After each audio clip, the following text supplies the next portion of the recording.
గౌరవనీయులు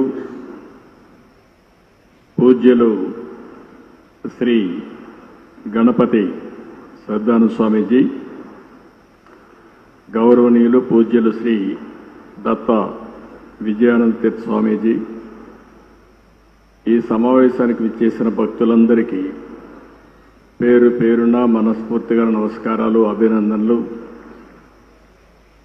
ఈరోజు స్వామీజీని ఇక్కడ నేను దర్శనం చేసుకోవడం నా అదృష్టంగా నేను భావిస్తున్నా.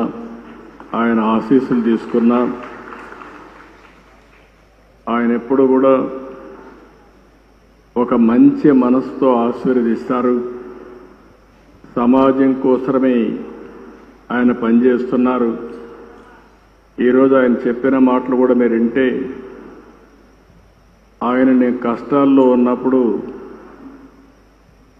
ఆయన పూజ చేసి నాకు దాన్ని ఆ ఫలితాన్ని ఇప్పుడు నా చేతికి ఇచ్చారు.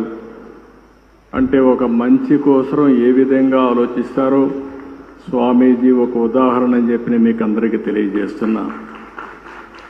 వారి జీవితంలో మీరు చూస్తే దత్త క్షేత్రాలు పెట్టి అక్కడ భక్తుల కోసం అనేక సందర్భాల్లో రావడం. ఒకసారి ఇక్కడే వారిని కలిశాను, హైదరాబాద్లో అనేకసార్లు కలిశాను. వారిని ఎప్పుడు కలిసినా ఎంత సమయం ఉన్నా అక్కడే ఉండాలి అనే మనశ్శాంతి ఆయన దగ్గర దొరుకుతుంది. అది ఒక అదృష్టం అని చెప్పి కూడా నేను మీకు తెలియజేస్తున్నా. చాలా తక్కువ సమయంలో ఒక మెసేజ్ ఇచ్చారు. నా సంకల్పం స్వర్ణ ఆంధ్రప్రదేశ్ చేయాలని. ఒకప్పుడు విజన్ 2020 తయారు చేస్తే చాలామంది సమైక్య ఆంధ్రప్రదేశ్లో తప్పుపట్టారు. కానీ ఆ విజన్ ఈరోజు యథార్థ రూపాన్ని చూపించే పరిస్థితి వచ్చింది. ఈరోజు ఏదైతే విజన్ 2047 స్వర్ణాంధ్ర దిశగా ఆలోచిస్తున్నాం, నేను స్వామీజీకి ఒకటే హామీ ఇస్తున్నా.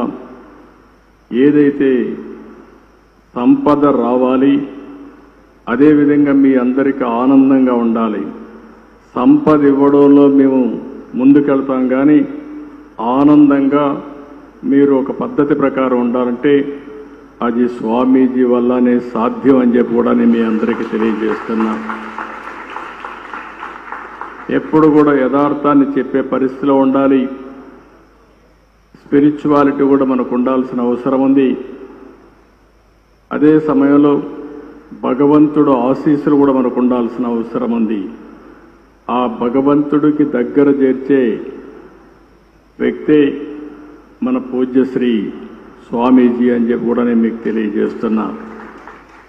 చాలామందిని చూశాం, కానీ నాదస్వరంతో మన అందరికీ సమస్యలుంటే పరిష్కారం చేసే శక్తి ఒక్క మన స్వామికే ఉండడం మనందరి అదృష్టం కూడా.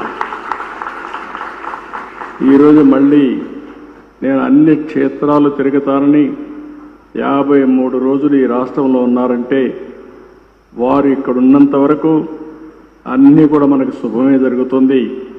నేను వారికి ఒకటే హామీ ఇస్తున్నా. మీరు చేసే ప్రజలకు మంచి కోసం మీరు తాపత్రయం పడుతున్నారు. వారికి దేవుని కృప కలగాలని మీరు ఆలోచిస్తున్నారు. నేను కూడా ఆలోచించేది మీ యొక్క ఆశీస్సులతో ఈ ప్రజలకు ఆర్థిక స్వావలంబన జరగాలని, పేదరికం పూర్తిగా పోవాలని, ప్రజలందరూ ఆనందంగా ఉండాలని చెప్పి ఆశిస్తున్నా. దానికి పూర్తిగా స్వామీజీ యొక్క ఆశీస్సులు కోరుకుంటూ ఈరోజు మిమ్మల్ని చూస్తే ఒక ప్రశాంతంగా కూర్చున్నారు ఇక్కడ. అంటే మీరంతా ఒక పరిపక్వంగా కూడా ఉన్నారు. స్వామీజీ పైన నమ్మకం, ఆ నమ్మకంలో కొంత శాతం పాలకులైన నా మీద కూడా పెట్టండి. మీకు స్వర్ణాంధ్రప్రదేశ్ దిశగా ముందుకు తీసుకుపోయే బాధ్యత నేను తీసుకుంటానని మరొక్కసారి మీ అందరికీ హామీ ఇస్తూ ఈరోజు ఈ అవకాశాన్ని ఇచ్చిన మిమ్మల్ని అందరినీ పేరు పేరున మనస్ఫూర్తిగా అభినందిస్తూ స్వామీజీకి మరొక్కసారి ప్రత్యేకంగా పాదాభివందనం చేస్తూ సెలవు తీసుకుంటున్నాను. జై హింద్.